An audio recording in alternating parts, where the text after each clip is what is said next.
Welcome to Uncaged Zootours. If you are new to the channel and love animals, I would highly recommend hitting the like and subscribe buttons and the bell icon to join me. Well, my friends, we reached 25 tours. After all, 25 is funnier than 24. Welcome to the channel's debut of the Denver Zoo in Colorado. This very impressive zoo opened in 1896. And has a lot to offer. They have a very impressive primate collection and Toyota Elephant Passage, which features one of the country's greatest elephant habitats. There's the Edge, an amazing haven for tigers that overlooks a simple home for sea lions. But this adventure starts with Africa's penguins and predators. Opened in 2004, the award-winning Benson Predator Ridge showcases some of Africa's dangerous predators and features things that make it stand out from other African exhibits. We'll meet their cute and playful penguin colony that came to the zoo in 2021. I'm not sure what else to say, so let's go! Don't forget your cameras! After checking into the zoo's gates, the first thing you might see is the African Penguin Point, featuring the channel's first African penguins. These little guys live on South Africa's rocky coast, where they hunt for seafood. To avoid frostbite, penguins have short, fluffy feathers that repel water and keep the birds warm. When they're on land, penguins can be very clumsy, but social. Penguin rookeries can have up to 100 birds. Many of the zoo's African penguins were hatched here at the Denver Zoo. By the way, the African penguin is endangered thanks to overfishing and pollution, which cuts the bird's food supply and ruins their feathers. But the Denver Zoo has played a big part in African penguin conservation. One time, two of the zoo's staff members helped by cleaning tons of penguins that were victims of an oil spill. Before seeing some predators, we must make a few pit stops. To the left of the penguins is a dry hoof stockyard for Somalia wild asses. Asses as in a wild horse, not your rear end. I'm trying to keep it PG here. These horses played a big part in Africa's history, as they were domesticated in Egypt. Still, they are wild and critically endangered due to hunting, competing with livestock, and interbreeding with domestic donkey. I'm happy I got to feature this horse on this tour because only 5 other zoos in America have this wild equine. The horse's roommates are the channel's first Grevy zebra. Say hello to Topaz and her friend Zinfandel. Whenever I see a zebra on my tours, it's usually a plains zebra. Like all zebras, Grevy zebras have black skin with white stripes. I always thought it was the other way around, but a Grevy's stripes are narrower. Even though their stripes can protect them, it doesn't work on poachers, as they cause the Grevy zebra to fall to an endangered status. But these horses are protected in Ethiopia thanks to a hunting ban. If you head down the path, you might see the zoo's 3 reticulated giraffes from outside or inside their house. And you might also see them play soccer. Now can we go back? Yes, let's head back. Across from the penguins is a glass viewing where you can sometimes see the spotted hyena. And on other days, you might find the African lion. What do you mean by sometimes? I'm glad you asked. This exhibit is one of 3 flex habitats for lions and hyenas. The second one is one of the very first things you will see at the zoo. And on one of my visits, it was home to the zoo's bachelor pride. On my first visit, it was home to their lioness pride. You have a lot to deal with when you're king of the savannah. Besides, being king doesn't get you everything. In this case, the dominant male may be the first to eat, but they also must deal with other males who want to take over the pride. The male lion must also deal with other predators who steal their food. If anything was to happen, they might do this. 30 seconds later.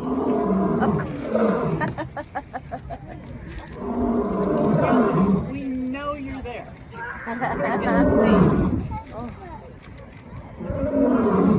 Now there's one guy in here that really dislikes the hyenas. Oh, Yeah, we got 2 hyenas. I saw him. Yeah, in the yard over there, so Oh, maybe that started the whole Yeah. thing, you know. yeah. I might have mentioned this in episode 4, but lions roar to either announce their presence or to scare intruders away. I love pressing buttons. I do too! If you press these buttons, you might hear the types of roars lions make.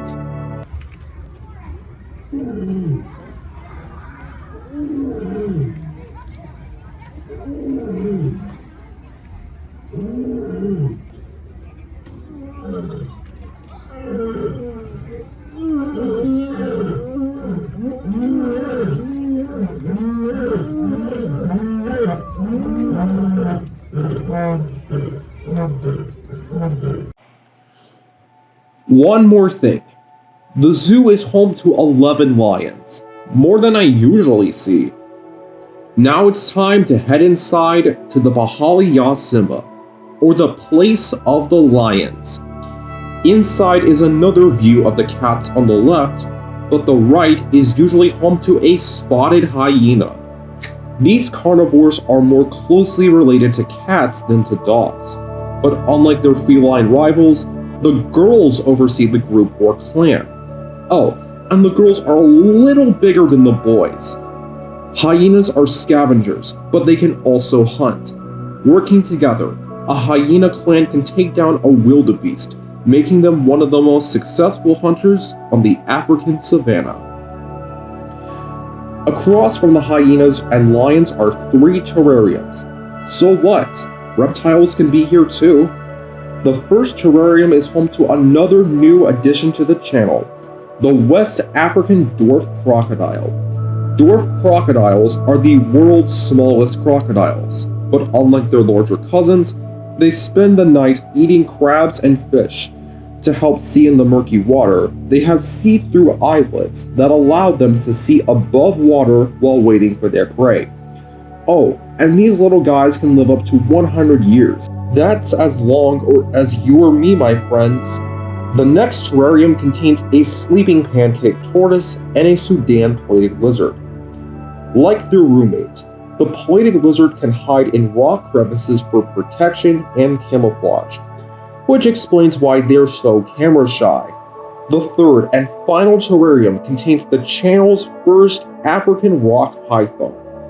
The African rock python is Africa's largest snake, and with those huge jaws, it can eat almost anything. Impala, warthogs, monkeys, fruit bats, monitor lizards, crocodiles, and even cheetah cubs.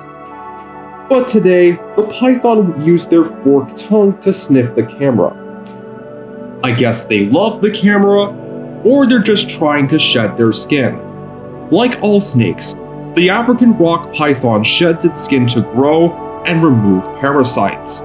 That's gross! I'm sorry. Let's move on. After heading outside, you might see leopard. I'm not sure what they're doing, but I guess they're climbing on each other. Besides their leopard-spotted shells, leopard tortoises can flip on their backs. Mostly this is when they lose the right to mate, but in this case, the leopard tortoise has a rounder shell, so it can quickly turn itself right side up. Even though it's an herbivore, the leopard tortoise may eat old bones for calcium to keep its shell healthy. I should do that too.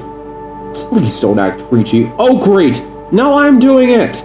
After leaving the place of the lions, or predators in this case, there's a line of more African mammals. I don't want to make this tour too repetitive, but this yard is home to the channel's first Gerenuks. Oh, what? Gerenuk is an antelope with large eyes, long legs, and long necks. Gerenuks stand on their hind legs and stretch their long necks to browse for food. On top of that, they can use their front legs to pull down branches. With these adaptations, the Gerenuk is also known as the giraffe antelope. I was able to catch glimpses of baby Gus, who was born in July of 2022. At the time of my visits, he was only 2 months old. Male Gerenuk calves don't reach maturity until they're a year and a half old. Next door is one of the zoo's rarest animals. Meet the capebuffalo, one of the lion's arch enemies. For lions, a capebuffalo is a massive beast, but capebuffalo always have each other's backs. When a lion attacks the bovine, it might call for help, and the rest of the herd may charge as a group to send the lion running. The capebuffalo may be so fierce that it can kill a lion with those powerful horns. The males have a shield in the middle of their horns called a boss, which they can use to fight over mating rights. The zoo is home to 5 female buffaloes: Puddle, Cindy, Poncho, Felicia, and Rain. I said earlier that these ladies are one of the zoo's rarest animals. That's because only 2 other zoos in America feature these powerful bovines. Next door is another antelope new to my tours, the lesser Kudu. Like the Gerenuk, they have large ears with great hearing to detect predators, and me talking about them. Why do I keep breaking the fourth wall? The Kudu can also use their camouflage to remain still, making them hard to spot. The zoo is home to 3 females, and I'm pretty sure they heard everything I just said, so let's move on. We saw rare hoofstock, roaring lions, and now there's the channel's first African wild dogs, aka the painted dog. Other than their large ears, which are great for cooling off, African wild dogs can also work together as a group to hunt prey like wildebeest and zebras. Thanks to the power of teamwork, they can have 3 successful kills, which means more food. Unlike most animals, the females usually leave the pack to start a family of their own. Despite the power of teamwork, the African wild dog is endangered due to habitat loss, overhunting, and diseases from domestic dogs. As of 2022, the zoo is home to 4 African wild dogs. There's Tilly, Livingstone, and Theodore Roosevelt. But the one that stands out from the rest is Nigel. If you see Nigel at the zoo, you might notice he has 3 legs. When Nigel was born in 2017, he was the smallest pup of the litter. However, he was also born with a severe hip disorder. In 2018, the vet team decided to amputate his leg to avoid a painful future. The keepers taught Nigel to move over an obstacle course to gain his strength back. Despite these struggles, the pack does a great job taking care of Nigel, and he gets the most goodies during feeding time. This shows that the keepers at the zoo care deeply for the animal's needs. But we're not done yet. The wild dog exhibit leads us into the zoo's animal hospital. On the side of the hospital is usually an exhibit for ambassador animals, such as Ruko the crowned crane. He is very smart and can learn quickly. He loves to fly, so the keepers taught him to fly in the summertime. Inside the hospital, you can watch checkups and surgeries.